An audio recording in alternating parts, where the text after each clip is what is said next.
Good afternoon, nurses, and we are back. Okay, so this is again Ma'am Tere. So this is Professor Teresa Benborja from Benborja's Online Review. So what we're going to do today is we'll continue where we ended last week. Okay, so last week we talked about nursing research. Okay, and I hope this is still fresh in your mind. If not, okay, I encourage you to watch the first video that we uploaded about nursing research. Okay, kasi ito yung continuation na. Okay, but before we continue with that, okay, recap lang tayo ng konti. Okay, so for those who are watching right now, na nakapag-take na actual board exam, okay, you will notice no, from NP1 until NP5, talaga namang umuulan na nursing research questions. So, this topic is make or break mo to eh. So, if ma-master mo siya really by heart, sobrang laking tulong niya pagdating sa actual board exam. Okay, that's the common feedback that we receive from our students. Okay? So now, balikan lang natin where we started last week. Okay, so sabi natin, okay, sa nursing research, okay, design is very, very important. Okay, and we basically have two types of design. Okay, we have the quantitative research design, and we have the quality. And last week, we talked about two things, okay, about your design. Okay, ano yung dalawang bagay na yung pinag-usapan natin. We talked about the paradigm of these designs, and we talked about the reasoning. Okay, sabi natin, quantitative research design employs what we call the positivist paradigm. Positivist paradigm. Okay? So, pag sinabi natin na positivist paradigm, very objective, starts with scientific, and then very rational on the way we explain things. It's basically the definition of paradigm, general perspective. Okay? Now, on the other hand, when we talk about qualitative research design, what we employ here is a naturalistic paradigm. Okay? Naturalistic paradigm. Naturalistic. Okay? Pag sinabi natin na naturalistic paradigm, ano ibig sabihin nun? Okay, sa naturalistic paradigm, ibig sabihin subjective. Okay? That's why, saktong-sakto talaga siya dun sa quality. Okay, now, let's talk about reasoning. Okay? Pag sinabi naman na reasoning, okay, reasoning that we employ for our quantitative research is yung tinatawag natin na deductive. Okay? And I hope you can still remember the illustration that we gave last week.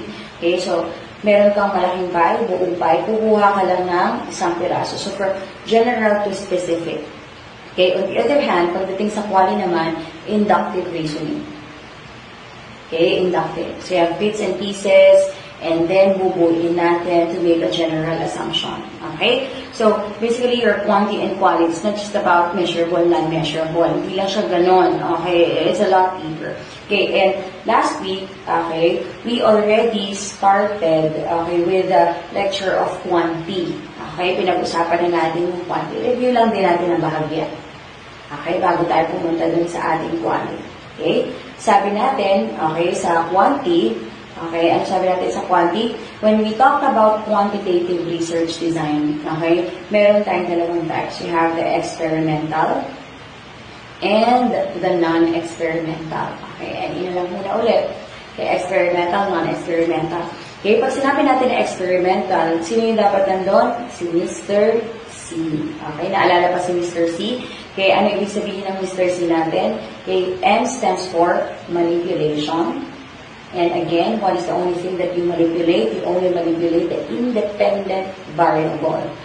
Okay? So, manipulation of the independent variable. R stands for randomization. Okay? Random assignment. You did not handpick your clients or subjects, but you did a random assignment. Okay? And then finally, you have C. This is your control and experiment groups. Basically, dalawang grupo. Okay? Para meron kang control group, yun yung magiging basis mo. Ano yung itsura ng walang treatment na na-receive. Okay, now, so sabi natin, kapag kumpleto itong Mr. C natin, okay, kumpleto si M, R, C, what do you call that? You call that as true experimental design. Okay? Tawag natin ito ng true experimental design. Pero, for example, okay, wala si R, okay, nawala si R, ano tawag natin doon? Quasi. Okay? Nawala si C, quasi ulit. Okay? Nawala yung dalawa, quasi pa rin.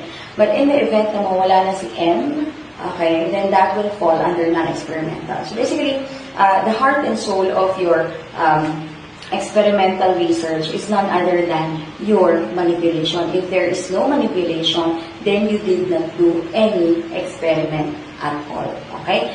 And sabi natin last time, no, sa non-experimental, ang pinaka-common natin na ginagamit is yung descriptive correlational.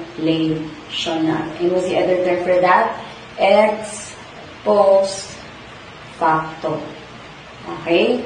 After the fact, because your independent variable is right here, right now. Okay? Available na siya at the moment. Okay? So what you're gonna do is to just check the relationship. And we mentioned last week that the relationship does not actually define the causation, does not exemplify the causation. Kasi pag cause and effect na yun, yung mga research study na ang title like effectiveness of, okay, so magpo-fall siya under experimental. Okay, prediction and control na kasi siya. Okay, so we're done with quantity. Okay, so puntahan natin si quali. Okay, so for those who did a qualitative study, okay, ito yung thesis ninyo. Okay, I assume na hindi nyo makakalimutan yung ginawa ninyong thesis kasi you had an in-depth interview with your clients. Mahirap kalimutan yan, lalo pag madamdamin yung study mo.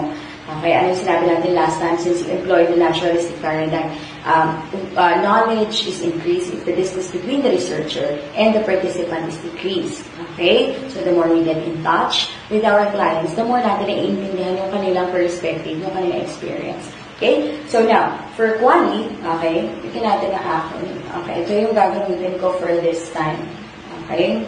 Very actually yung mga estudyante ko kasi, you know, every time iba-iba yung ginagamit kong mga acronyms nila, laro-laro natin siya.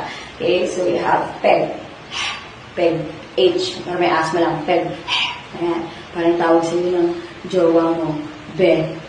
May asthma? Okay. So now, anyway, okay? So yung PEG natin, okay, start tayo with B, phenomenology. Okay, phenomenology. E, ethnography. Okay? Sulat muna natin lahat, Be familiarized with the terms. Okay? Next is the G, grounded theory. And last is historical design or history. Historical design or history. Okay? So now, two things. Okay?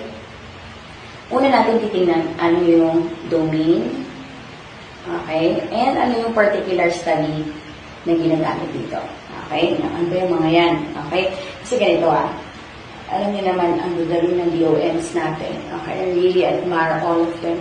Okay? Now, what if in the actual board exam, ang lumabas is hindi ka tinanong kung anong klaseng qualitative design yung ginamit, but instead, you were asked about the domain or the type of study.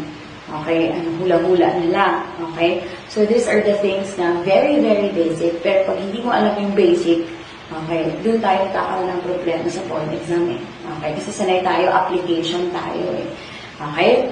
Now, let's start. Okay? Pag pinag-usapan nurses ang phenomenology, the domain that is used here is the lived experience. The lived experiences of your client. Okay? Okay, lived experiences. Okay? Ano yung pakiramdam ng ganito yung condition sa buhay mo? For example, lived experiences of clients with multiple sclerosis. Pheno yun. Lived experiences of clients with HIV. Lived experiences of clients with COVID-19. Lived experiences of ganyan. Okay? Now, ang study natin na ginagamit dito, or the science behind this one, is psychology, obviously, and or philosophy. Okay? So, psychology and or philosophy. Okay? So, yun yung study behind it. Okay na? Okay. Let's go with ethno. Okay? The domain for ethno is culture. Okay? So, here, we basically study the culture.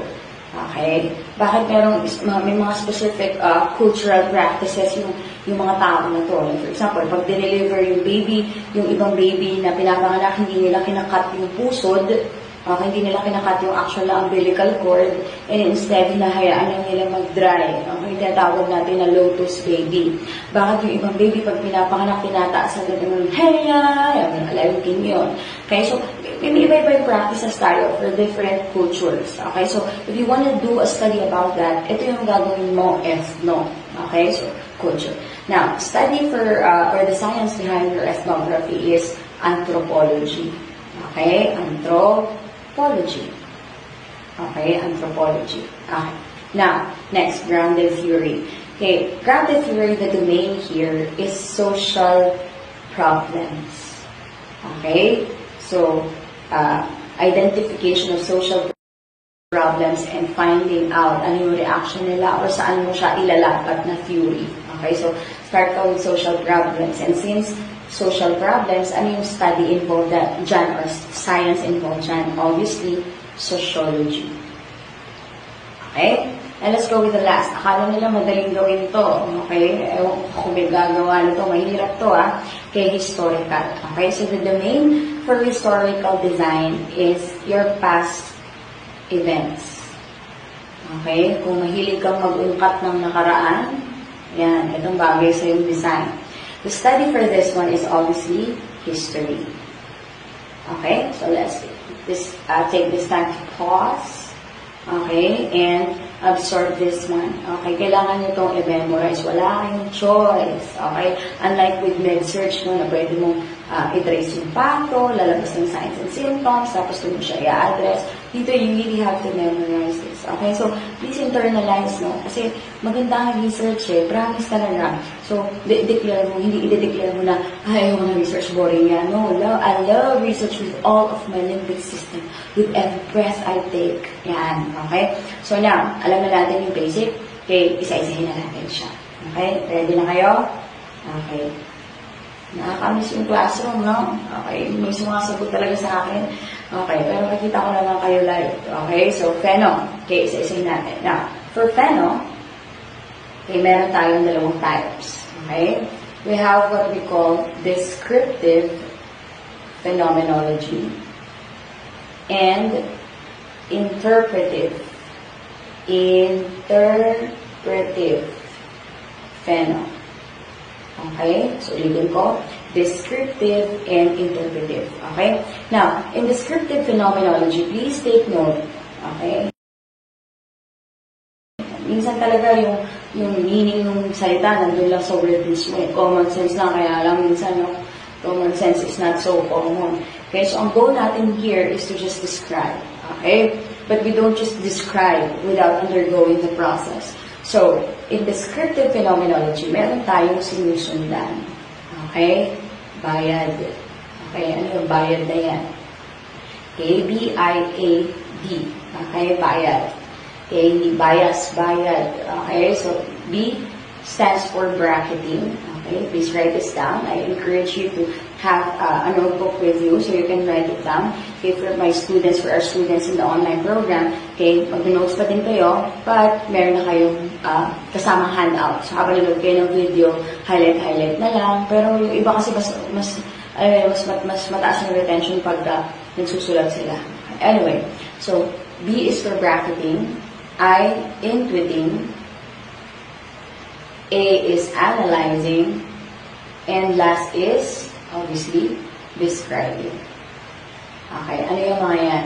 Okay, sisi natin. Okay, when you say bracketing, bago ka mag-interview to identify, to describe a certain phenomenon, okay, a certain experience, okay, of this group of people or clients, you have to know your stand. You have to know where you stand. Alam mo dapat kung ano yung pinangahawakan mo, kung ano yung paninindigan mo, kilala mo ikaw. Sa psych, di ba, pag bago tayo mag-duty sa mga pasyente natin in a mental institution, in a psychiatric ward, what we do is self-awareness. We have to identify ourselves first. We have to be aware of ourselves before we interact with clients kasi chances are, if hindi mo kilala yung sarili mo at nakipag-usap ka sa pasyente, galing mo therapon ka, di ba? Kaya nagte-therapon ka dun sa pasyente, kinakausap mo yung pasyente, biglang nag-share siya ng problema at parehas kayo ng problema, Diba? Nauna ka pang umiyak dun sa pasyente mo. Sabihin nila sa'yo ng pasyente mo, would you like to walk in the garden and talk about it under the mango tree? Ikaw pa yung naging pasyente ngayon. Okay, so very important yung bracketing. Sa research, dapat alam mo kung ano yung paninindigan mo. Okay? Like, for example,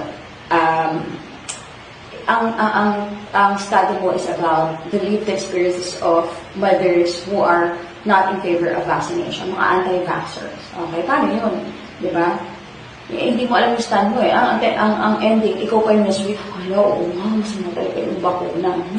Okay. So you have to know your stand. Okay, that's bracketing. So I encourage yung mga estudyante ko na nag-quali, yung journaling, okay, kailangan mo isulat yan.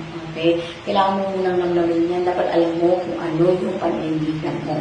Para hindi ka masway. At para wala kang prejudice. Kasi iba yung assumption mo, iba yung sa kanila, iba yung na-experience nila eh. Okay? So now, next is intuiting. Intuiting, key here is be open. Okay? Be open-minded. Hindi pwedeng sarado yung isipan mo. Okay? Kasi ang tendency kapag halimbawa, ay anti-vaxxers, ay naku. Di ba, pag i-interview mo siya, rolling of the eyelids ko naman, ako loser si ate. Okay? Hindi pwedeng gano'n. Be open-minded. Okay? Hindi mo maiintindihan kung ano yung pakiramdam nila, kung experience nila, kung hindi mo bubuksan yung isipan mo. So, be open-minded. Power. Okay? Next is analyzing. Okay? So, when you analyze, okay, may mga techniques tayo dito, but we'll dig deeper on this part pagdating natin sa actual review. Okay? So, basically, analyzing is that ginagather mo lang, kinakulit mo yung data, and then titignan mo ano yung mga common factors nila. Okay? Now, last, nag-end tayo dun sa step sa describing. Kasi yun yung goal mo, to describe. Ano yung goal mo? Describing, descriptive. Your goal is not to interpret. Okay? Because the moment you do interpretation, hindi na yun descriptive phenomenology. Interpretive phenomenology. At ang tawag natin dyan ay hermeneutics. Okay, hermeneutics is the art and science of interpretation. Okay, so when you interpret, okay, halimbawa, the only right interpretation is the interpretation of the author or the person himself. Okay, maaari akong may sabihin na iba yung pagkakaintindi mo. So, kung paano mo siya in-interpret, okay, dun yung papasok. Okay, so dapat tama lagi yung ating interpretation eh. Okay, so interpretive phenomenology, again, what's the other term for that? Hermeneutics. Okay, so pagdating natin sa actual review, himay-himayin pa natin ano yung mga techniques, ano yung mga steps na ginagawa sa hermeneutics. And this is also very helpful not only in the preparation for your licensure examination, but also pag nag-thesis ka na, okay, para hindi tayo nga sa thesis, okay, kasi pag nag-masters ka, mag-thesis ka pa din. Or pag nag-doctorate degree ka na, mag-dissertation, babalik at niya. Okay, so we're done with phenol. Okay, so okay na tayo dito. Check. Okay, next. Okay, puntahan naman natin si ethno. Okay, ethnography. Okay, now, in ethnography, okay, dito na lang. Okay, ethno. Okay, in ethnography, ano ay ethnography? Okay, the domain for this one is your culture. So, the science of anthropology, the study of anthropology. Okay, now, two perspectives that you have to remember. Emic and ethic. Okay? Emic and ethic. Okay, now, pag sinabi natin, walang epic ha, emic lang at ethic. Okay? Pag sinabi natin na emic, okay? Emic, M, me, myself, and I. Okay? So, this is the insider's perspective. Okay? Insider's perspective. Okay? So, ang goal nito, okay, sa emic perspective, ang ginagawa rather for emic perspective is that you're gonna see, okay, the culture, study the culture using the lens of the people who are part of the culture. Okay? So, titingnan mo dito, i-describe mo siya base sa kung paano siya nakikita at na-experience ng mga tao doon sa isang kultura na yon. Okay? For example, for our Muslim friends, okay? Shout out sa mga kaibigan natin dyan, okay? So, why do they not eat pork? Ano yung halal? Ano yung haram? And for those who are Seventh-day Adventists, for those who are Jewish, ano yung kosher? Hindi yung fundamentals of nursing nga, kosher yun. Ano yung kosher diet, okay? Tayo parang, pork, hindi sila makain. Bakit? Bakit? Vegetarian sila, talang ako vegetarian, mga gano'n. Di mo siya maintindihan, okay? But kung aaralin mo siya at titingnan mo yung mga bagay-bagay, base dun sa kung paano nila siya na-experience, any perspective yun. Insider's perspective. Insider's view. Okay? Now, ethic is the opposite. Outsider. Okay? Outsider's view or perspective. Okay? Outsider's view or perspective. Okay, so now, between the two, emic and ethic, ano sa tingin nyo ang goal natin, okay, doon sa ethnography? Okay? Obviously, emic tayo. Kaya nga gumagamit tayo ng mga key informants. Okay, actually, ang goal natin sa ethnography is to yield yung mga tinatawag natin na tacit knowledge. Okay, yung practices nila sa culture na hindi nga nila ma-recognize na talaga embedded kasi yung deeply in their culture. That's why sa kanila parang, talaga, ganun ba talaga kami? Okay, a very shallow lang na example lang. Kaming mga taga-Cavite. Okay, taga-Cavite po ako. Dito ako lumaki. Meron kaming salita na hindi namin alam. Isip ko lang siya na nalaman na ganun pala kami magsalita. Okay? For example, anong ginagawa mo? Nakain. Huh? Diba? Ang tama pala ay kumakain. Pero para sa amin, nakain. Diba? Parang one time, sa kanila ko, nakain. Nakain. Nakain? Oo, nakain ng isda. Ha? Kinain ka ng isda? Okay? Parang, okay, weird pala yun para sa inyo. Pero sa amin, common na yun. Ganun talaga kami magsalita. Okay? Ganun talaga yung naulan, nakain, nainom. Okay? Puro ganun. Okay? So for us, for some Caviteños, if there are Caviteños listening here, di ba, hindi nyo yan alam, hindi nyo ma-recognize. Akala natin, normal. Pag pumunta ka pala ng Manila, alam, pagka-weird, yan, lalo na sa Batangas, mas ano doon, lalo na yung accent, punto nila. Okay? So, now, yun yung goal natin. Identify mo, okay, ano yung tacit knowledge nila for that specific culture. Okay, that's ethnography.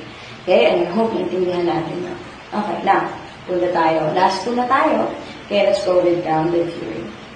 Okay, now in grounded theory, okay, ano sabi natin? The domain is social problems. So what we're gonna identify here, okay, in grounded theory, okay, grounded theory, okay, would be an existing social problem, and that from that social problem that we have identified, what was the action taken? Okay, ano yung ginawa? Okay, action taken. Okay, for example, sa grounded theory, okay, yung mga nursing students, di ba? Wala na mga fourth year. Nakakatulog pa ba kayo? Okay? So, minsan, no, yun yung social problem natin eh. Hindi kulang na tayo sa tulog, sinisisi natin kasi, kasi may duty kami, tapos may lecture, tapos may review pa, tapos ang dami pang mga requirements, may duty ka, gagawa ka pa ng case study, and all those things. So, ngayon, saan mo siyang i-anchor? How did you respond to it? Okay, pwede natin i-apply dito yung theory ni Abraham Maslow, hierarchy of needs, physiologic, sleep is physiologic, sleep is very important. It's hard for you to expect the highest performance of your student kung basically yung pinaka-foundation. Okay, nandito na tayo sa last. Okay, so balikan lang natin, no? Okay, so we're done with Pheno. Okay, tayo sa Pheno, Ethno, grounded theory. Let's go with historical design. Okay, so sa historical design, akala natin, no, parang, history, o di past events, alamin natin history. No, kung gano'n lang yung gagawin mo, nag-literature review ka lang, okay? In historical design, okay, what you want to yield is something new, bago dapat. Yun yung magiging outcome mo. Okay, for example, years from now, once this pandemic has come to an end, finally, okay, maybe we can do a historical study on the response or the participation, the contribution, the roles of nurses during the COVID-19 pandemic. Okay, that's a historical study. Okay, so yan yung mga ginagamit natin. Yan yung common natin na types sa ating qualitative study. So, balikan natin, we have PEG, Phenomenology, Ethnography, Grounded Theory, and Historical Design. There are other minor designs, pero iisa-isa natin pagdating natin sa actual review. Okay, so I hope you learned something new for today, and I hope I was able to help you out with our free lecture series. So, magkikita-kita pa tayo tomorrow. We'll talk about OB. Okay, so if you're interested to review in our own online review program, okay, just leave us a message and then sagutin namin kayo. Okay? So, God bless you, nurses, and thank you for joining us this afternoon. Bye-bye!